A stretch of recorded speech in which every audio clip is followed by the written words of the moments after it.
నిరంతర పర్యవేక్షణ చేసే విధంగా ఆదేశాలు ఇవ్వాల్సిందిగా మీ ద్వారా కోరుతున్నా. ఇది క్వశ్చన్ అవర్ అండి, క్వశ్చన్ అవర్ ఇది ఉపన్యాసాలు కాదు, సూచన చేయండి. 22 minutes క్వశ్చన్కి 22 minutes అంటే ఎట్లా రన్ చేస్తాం హౌస్? మంత్రి గారు, సార్, మినిస్టర్ గారు. Sorry sir. సార్, గౌరవ సభ్యులు లేవనెత్తిన అంశాలన్నింటినీ క్షుణ్ణంగా విన్నాం సార్. ముఖ్యంగా గ్రీన్ విశాఖ ప్రోగ్రాం సంబంధించి ఒక 40 లక్షల మొక్కలు నాటడం జరిగింది అధ్యక్ష, 7,000 ఎకరాల్లో అప్రాక్సిమేట్గా.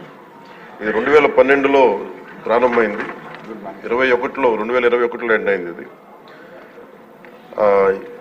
ఇది అన్ని industrial establishment, HPCL steel plant, Coromandel port trust, NTPC, Gangavaram port, వీళ్ళందరూ భాగస్వామ్యులు అధ్యక్ష దీంట్లో.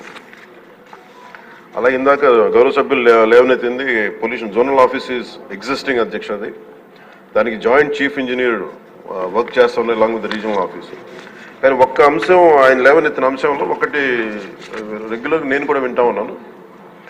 ఎవరైనా సరే ఇక్కడ కాలుష్యం ఉంది అని చెప్పి పొల్యూషన్ కంట్రోల్ బోర్డు స్థానిక ఆఫీసులకు వెళ్ళడానికి అంత ఈజీగా లేదు, అంత ఇబ్బందిగా ఉందన్నారు. ఖచ్చితంగా అది మా దృష్టిలో ఉంది అధ్యక్ష. డెఫినెట్లీ దాన్ని వాళ్ళు కరెక్టెడ్. ఎవరైనా సరే పొల్యూషన్ ఉంది అనేది మాకు ఇబ్బందిగా ఉంది అని చెప్పి పొల్యూషన్ కంట్రోల్ బోర్డుకి ఏ ఆఫీస్కైనా వెళ్ళేలాగా ఆ చర్యలు తీసుకుంటాం అధ్యక్ష. ఇది ఆల్రెడీ ఇనిషియేట్ చేసాం, ఇది కొంత ఇనిషియేషన్ కూడా జరిగింది అధ్యక్ష. అది అలాగే జల కాలుష్యం, వాయు కాలుష్యంతో పాటు జల కాలుష్యం, భూ కాలుష్యం ఇవన్నీ కూడా పరిగణలోకి తీసుకుని పనిచేస్తున్నాం అధ్యక్ష. ఈరోజు క్వశ్చన్ అవర్ కాబట్టి అన్ని అంశాలకి నేను సమాధానం కొంచెం క్షుణ్ణంగా మేము ఒక అవగాహన చేసుకొని ఇంకొంచెం దీని మీద ఒక కార్యాచరణ రూపొందించి సదరు గౌరవ సభ్యులకి మీ దృష్టిలో పెడతానండి. మంత్రి గారు, నా సూచన ఏంటంటే విశాఖపట్నం మీ నగరం మీకు ఇష్టమైన నగరం అంచేత అక్కడ సభ్యులు చెప్పింది మాత్రం వాస్తవం, మీకు కూడా తెలుసు. మీరు ప్రత్యేకంగా ఒకసారి వచ్చి ఇన్స్పెక్ట్ చేస్తే బాగుంటుందని నా ఉద్దేశం. కాకపోతే మనకి ఏముందంటే ఒకసారి అన్ని సంపూర్ణంగా అవగాహన చేసుకొని ఒకసారి, ఎందుకంటే భౌతిక ఒకసారి వెళ్ళి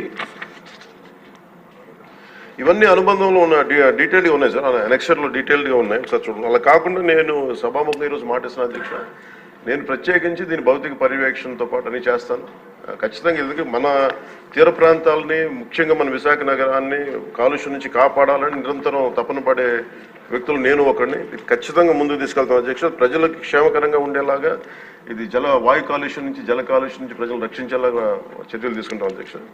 అది భౌతికంగా అది నేనే ప్రత్యేకించి సంబంధిత అధికారులతో ముందుకు తీసుకెళ్తాను అధ్యక్ష. Thank you. Question number 80